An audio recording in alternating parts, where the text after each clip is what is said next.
Market Mantra, Market Mantra, Market Mantra, Market Mantra, Market Mantra,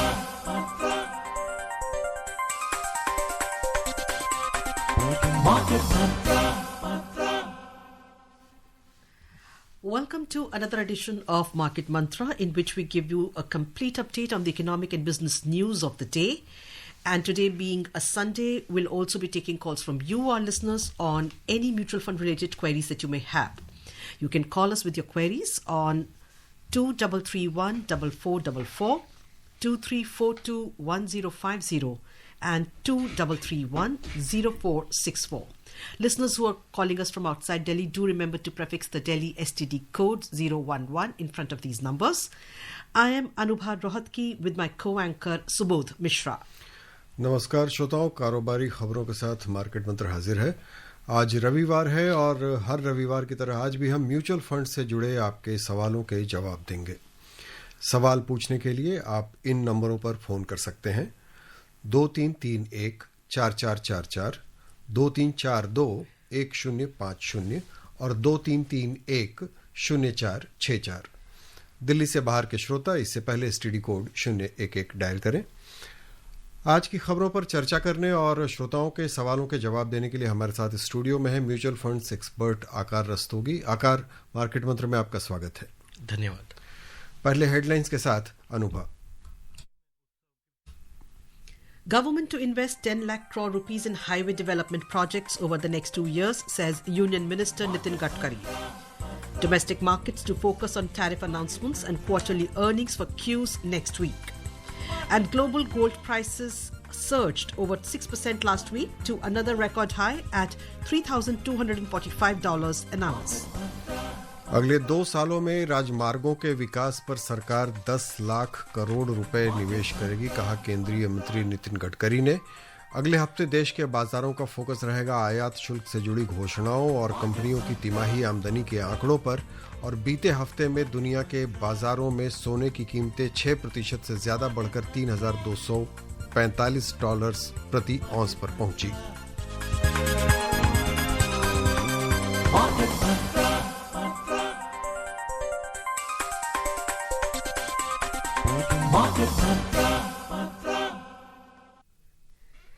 The government is planning to invest 10 lakh crore rupees over the next 2 years to strengthen highways across the country, with special focus on the northeast and border areas. In an interview to a news agency, Road Transport and Highways Minister Nitin Gadkari said the centre is working to transform the country's infrastructure drastically in the next 2 years so that it matches the best in the world. He asserted the government is planning to take up projects to enhance infrastructure in the Northeast, where roads will rival those in the United States. The minister said there is an urgent need to augment the road infrastructure in the Northeast, given its difficult terrain and proximity to borders with several countries. He said 784 highway projects will be implemented in the eastern states at an estimated cost of over 3,70,000 crore rupees, covering more than 21,300 kilometers. Among them are projects of the Road Transport and Highway Ministry, the National Highways Authority of India, and the National Highways and Infrastructure Development Corporation Limited. Mr. Gadkari asserted that in the Northeast, the government is working on projects worth about 1 lakh crore rupees this year itself. He said a mass rapid transport pilot project is underway in Nagpur at a cost of 170 crore rupees. The project involves a 135-seater bus that will run on non-polluting energy sources and is expected to be highly cost-effective. And now let's take the first call of the show that is coming in from Delhi. Our listener Yogesh is with us. Yogesh, welcome to Market Mantra. Please ask your question. Thank you so much.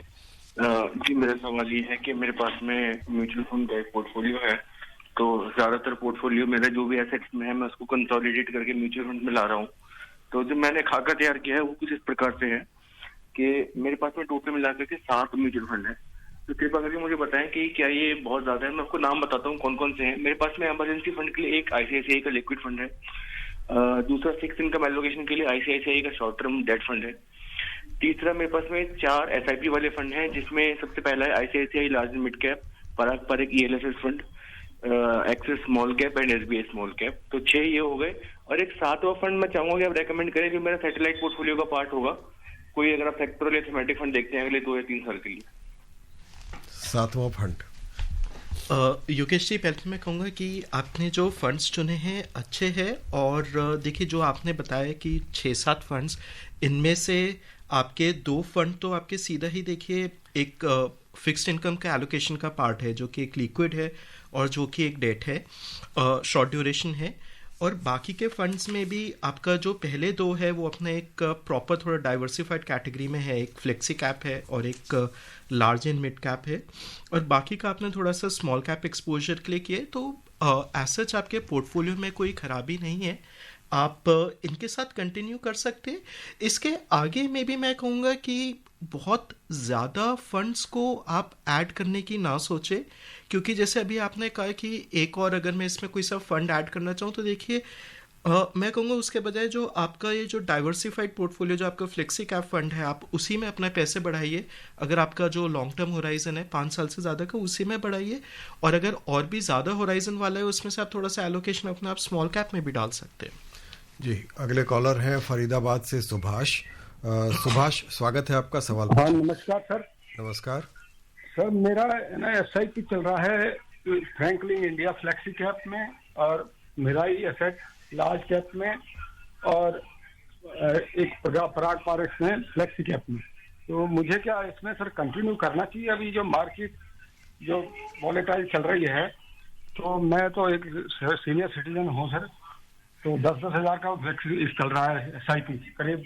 लेकिन Franklin India में कोई performance अच्छा नहीं आ रहा sir. 1 साल से चल रहा है उसमें, वो तो 10 रुपए से भी नीचे से चल रहा है।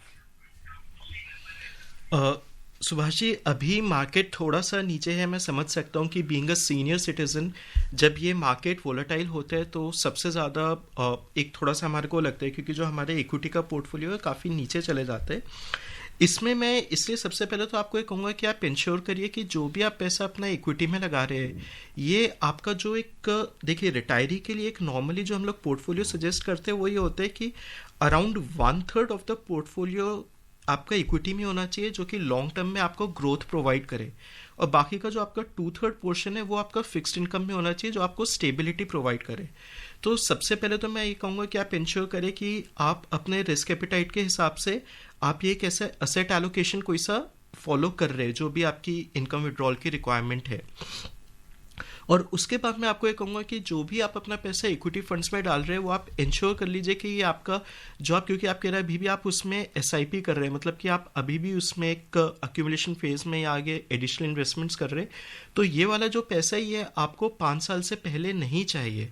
ये आपका मतलब कोई भी लॉन्ग टर्म गोल हो सकता है, या आप ग्रोथ के लिए या किसी भी पर्पज़ के लिए आप एक ये लंबे समय के लिए ही इसमें डाल रहे हो। तो सबसे पहले तो आप ये इंश्योर कर लीजिए। बाकी फंड्स आपके ठीक है, इनमें कुछ बहुत ज़्यादा मेरे को ऐसे कोई खराबी नहीं दिखती। अभी आप कंटिन्यू करिए इसमें इन्वेस्ट करना, बस एक असेट एलोकेशन का अपना ध्यान रखिए। जी, and the next call is from Jaipur. Jitendra is calling us from there. Jitendra, welcome to Market Mantra. Please ask your question. Yes. हाँ सर, जैसे मेरा 2 प्रश्न है। एक तो जैसे 5-10% अमाउंट में क्या नाम है डिफेंस सेक्टर के उसमें डालना चाहता हूँ, सिर्फ 10%। और दूसरा कि जो KYC है सर, जैसे आदित्य बिरला में भी है, महिंद्रा मनु लाइफ में और कोटाक में, इस तीनों में हमारा है। तो कैंस में दे दे तो तीनों एक जैसा एक ही जैसा KYC रहेगा, या किसी एक में देने से चल जाएगा? अगर हम कोटाक में दे दें तो क्या तीनों में अपडेट हो जाएगा? KYC आपका ये सेंट्रलाइज्ड होता है। इसमें जैसे अगर आप कुछ भी मॉडिफिकेशंस कराएंगे, आप कैम्प्स के थ्रू जाके कराएंगे, RTA के थ्रू, तो ये आपका अक्रॉस जो भी आपके म्यूचुअल फंड स्कीम्स है उसमें हो जाएगा। आपकी कॉन्टैक्ट डिटेल्स या अगर और कोई डिटेल्स है वो अपडेट हो जाएंगी।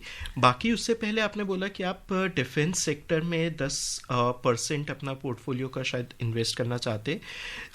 देखिए, आप ज़रूर कीजिए। बस मैं एक आपको यहाँ पे एक थोड़ा सा बताना चाहूँगा कि जैसे अभी हम लोग एक जो डाइवर्सिफाइड पोर्टफोलियो होता है, अभी हम लोग बात करते हैं कि जैसे मार्केट नीचे गिरा है, तो ऐसे केसेस में क्या होता है कि जो भी आपके सेक्टोरल फंड्स होते हैं वहाँ पे संभावना रहती है कि वो ज़्यादा गिरे, और वहाँ पे एक शार्प अप्स एंड डाउन्स रहते हैं हमारे।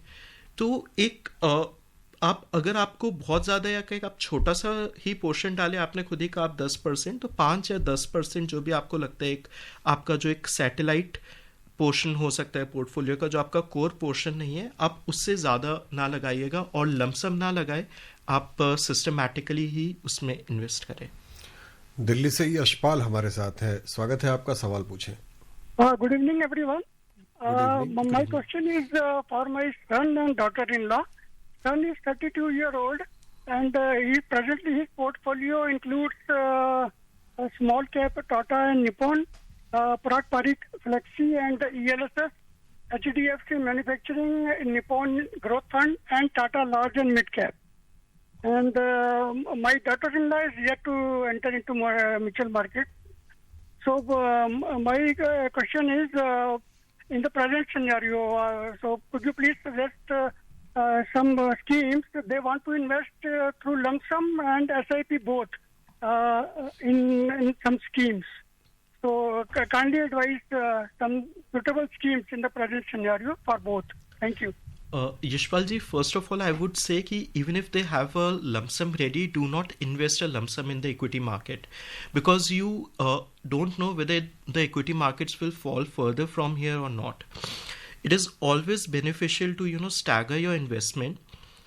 In case they are fearing consuming that amount elsewhere, what you can do is you can go through a systematic transfer plan, buy the liquid fund, park the money over there, and then set up a SIP in the target equity fund. The main benefit is that you will be you'll average the cost of purchase. Let's say the market is at a certain level here. You invest the whole amount thinking that it won't fall further, but in the coming few weeks it falls further.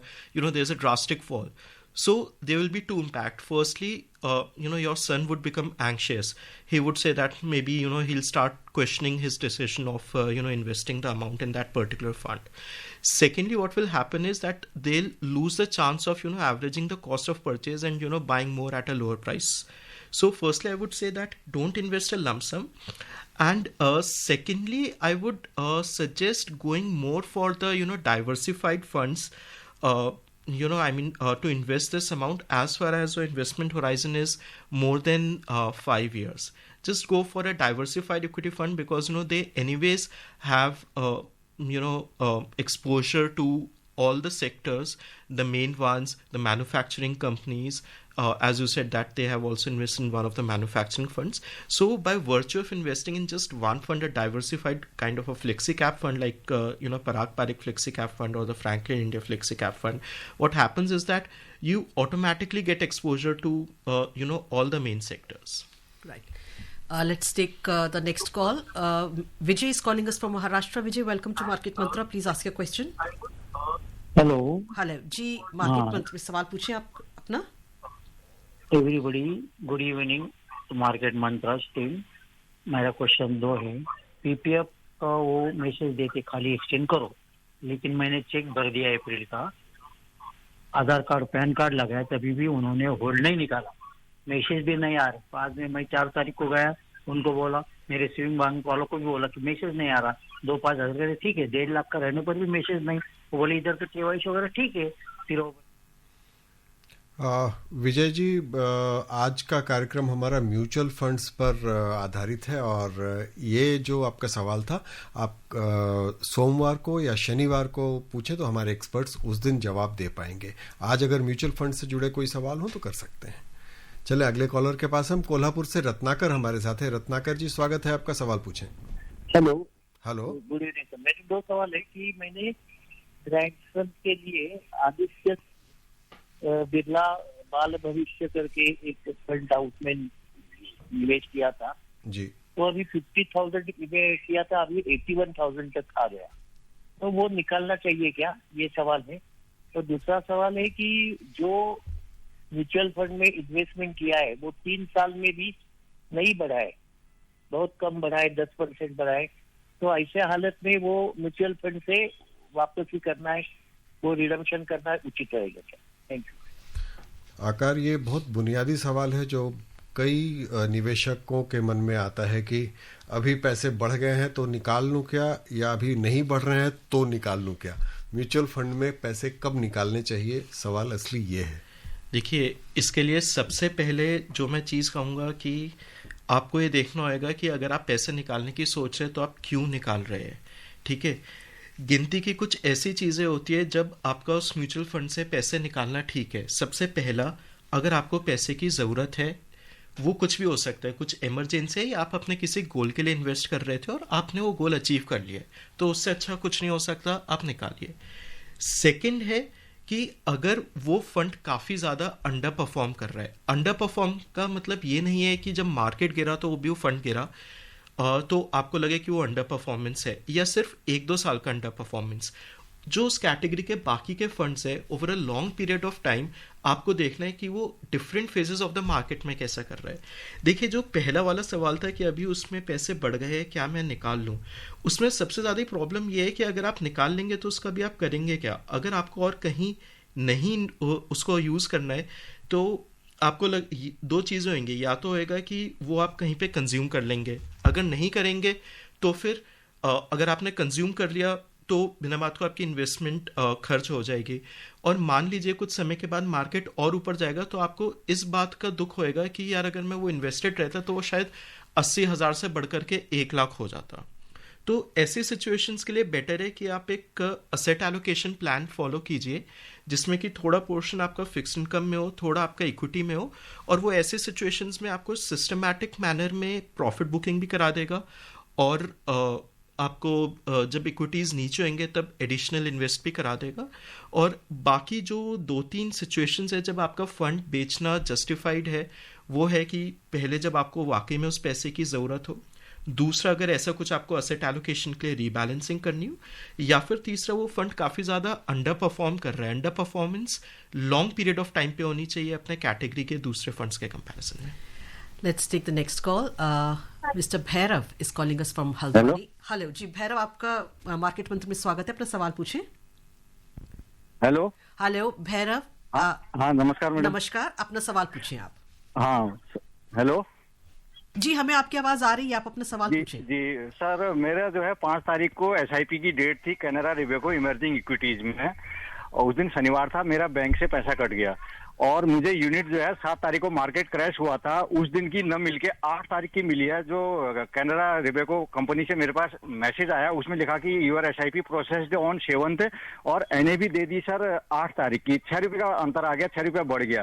क्या mutual fund कंपनियां ऐसी गड़बड़ी कर सकती हैं कि जिस दिन मार्केट गिर रहा उस दिन की यूनिट न दे के अगले दिन की दे सकती हैं? नहीं, देखिए, जो लॉ है उसके हिसाब से जो एक कट ऑफ टाइम होता है, उसके बाद आपका जब AMC को पैसा रियलाइज होता है उस दिन की NAV देनी चाहिए।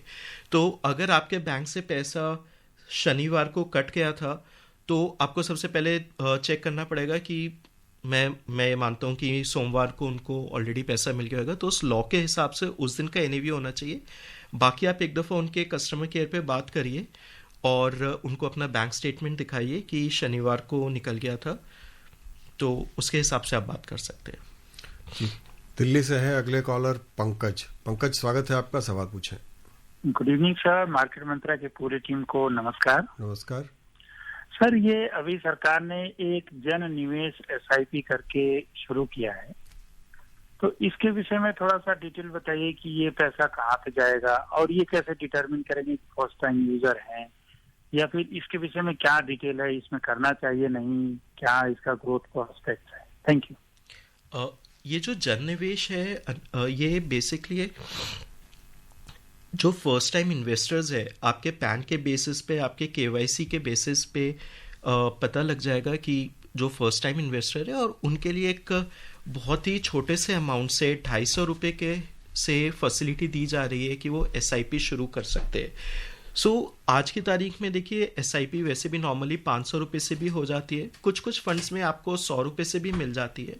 तो अब यहाँ पे जैसे कुछ लोग अपना लोगों की सहूलियत के लिए सरकार ने निकाला है कि अब वो 250 रुपये से भी कर सकते हैं फर्स्ट टाइम के लिए उनके KYC और पैन के बेसिस पे, बट बाकी चीज़ें यहाँ पे सेम रहेगी, वही फंड्स रहेंगे और सब चीज़ें रहेंगी।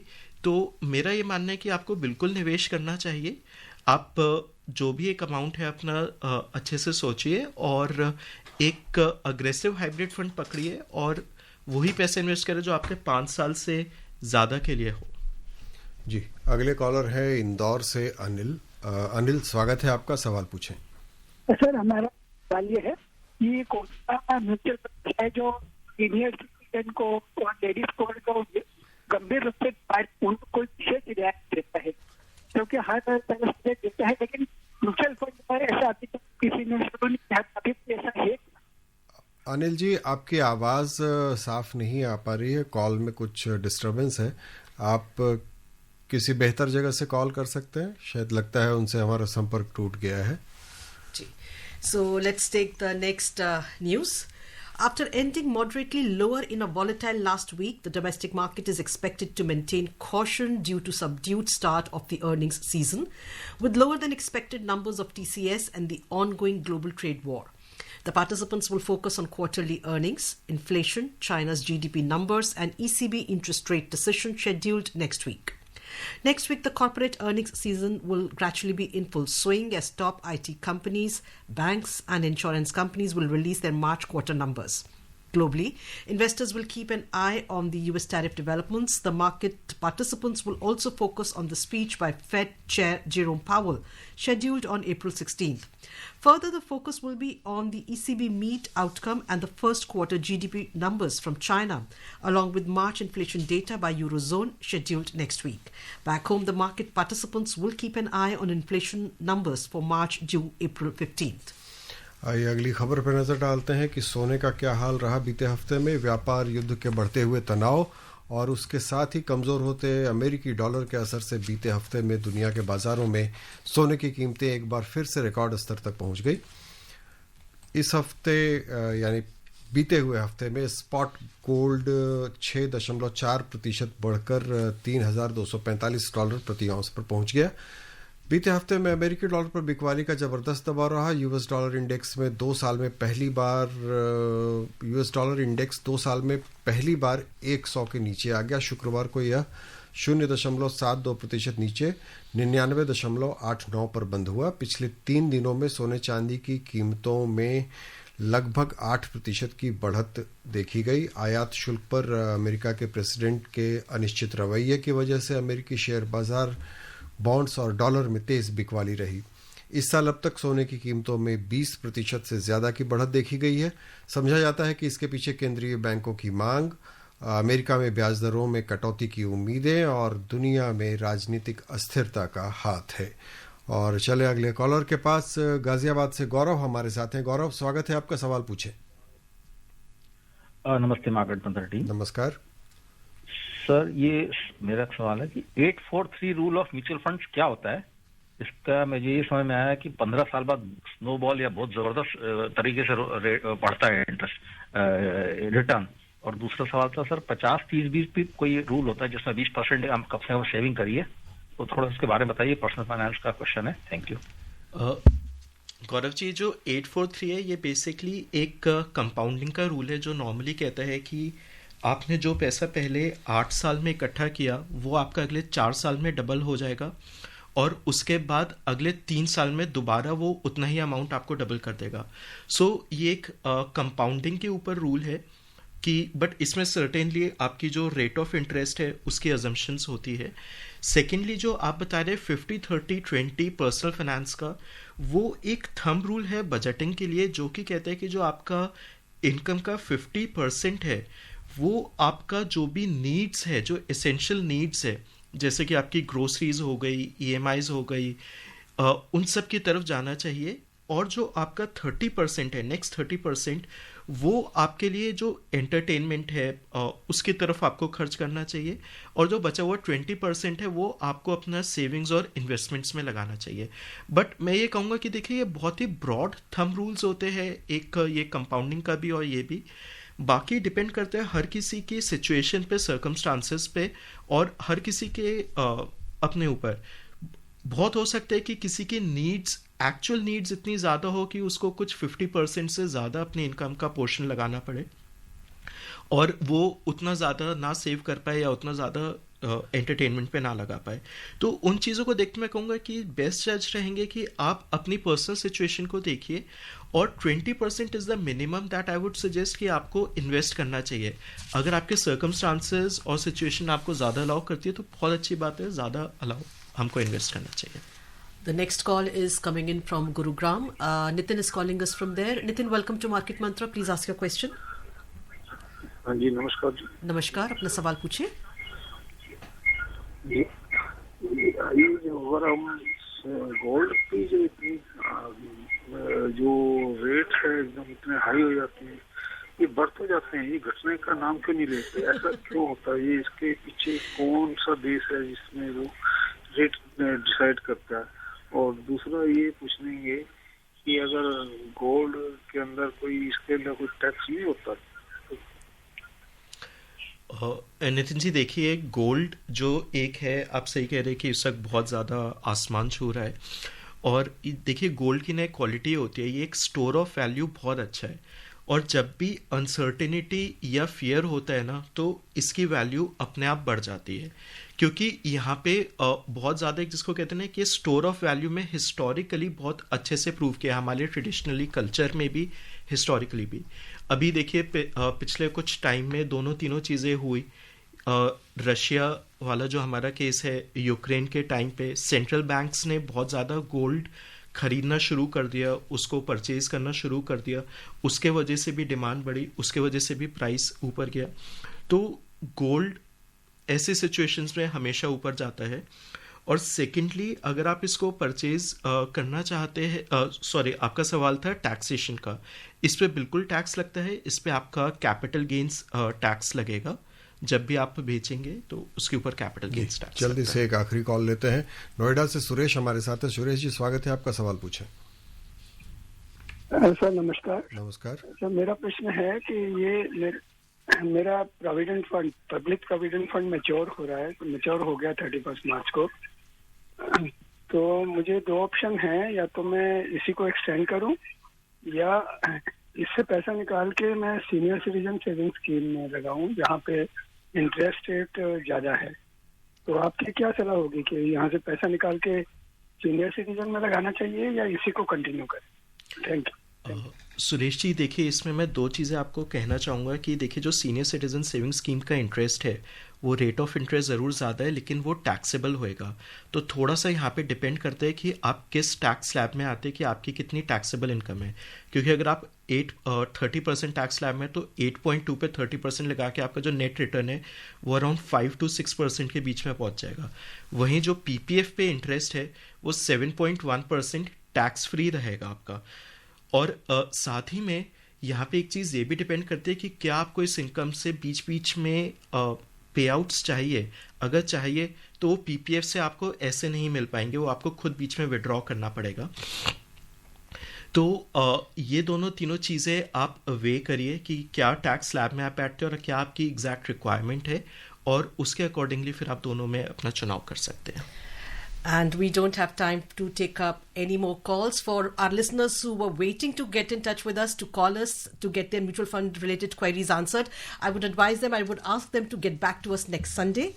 And before we wind up the program, one last story also. Global crude oil prices declined for the second consecutive week in a volatile week, marked by tariff news that sent prices to four-year lows before the US paused some tariffs for 90 days. Brent crude oil prices slipped 3.2% during the week to end at $64.76 a barrel on Friday, whereas US crude fell 3% during the week to close at $61.5 a barrel. आकार market Mantra में आने और श्रोताओं के सवालों के जवाब देने के लिए बहुत बहुत धन्यवाद। धन्यवाद। And before we close, a reminder of the headlines. Government to invest 10 lakh crore rupees in highway development projects over next 2 years, says Union Minister Nitin Gadkari. Domestic markets to focus on tariff announcements and quarterly earnings for Qs next week. And global gold prices surged over 6% last week to another record high at $3,245 an ounce. And that's it in this edition of Market Mantra. For now, goodbye. Namaskar. Market Mantra.